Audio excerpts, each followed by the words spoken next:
Bonjour, je m'appelle Jean-Jacques Nantel. Comme le Québec est bordé à l'ouest, au nord et à l'est par des territoires canadiens ou par leurs eaux territoriales, on pourrait penser que même après son indépendance, le Québec va demeurer sous le contrôle du Canada anglais. Eh bien, c'est faux. Ce sera même l'inverse, et je vais vous montrer pourquoi.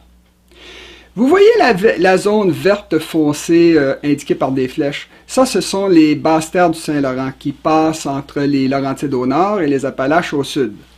Comme il s'agit d'une vallée plate et droite qui permet de se rendre jusqu'à l'Atlantique d'une façon très économique, les routes, les voies ferrées, les pipelines et la voie maritime qui viennent de l'ouest convergent tout naturellement vers Montréal, qui est devenu un nœud de communication presque incontournable.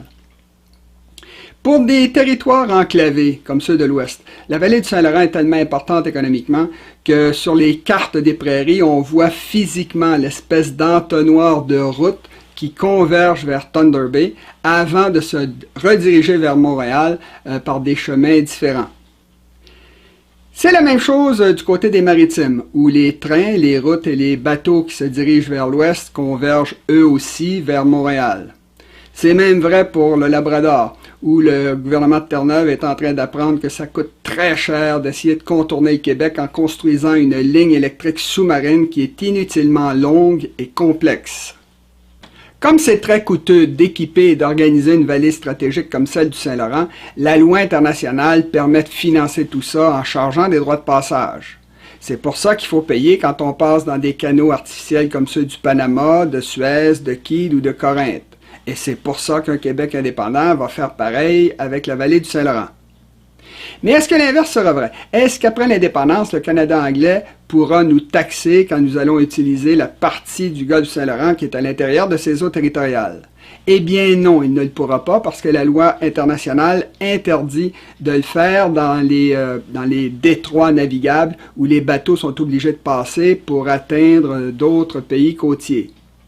Comme vous pouvez le vérifier avec la bibliographie qui est à la fin de la vidéo, cette clause du droit international, du droit des mers, s'appelle le droit de passage innocent et ça s'applique dans tous les détroits du monde.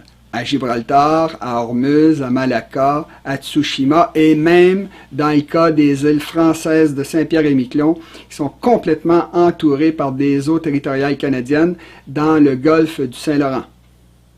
Sur son flanc sud, le Québec a une frontière commune avec les États-Unis, ce qui fait qu'après l'indépendance, le Canada n'aura évidemment rien à dire de ce côté-là.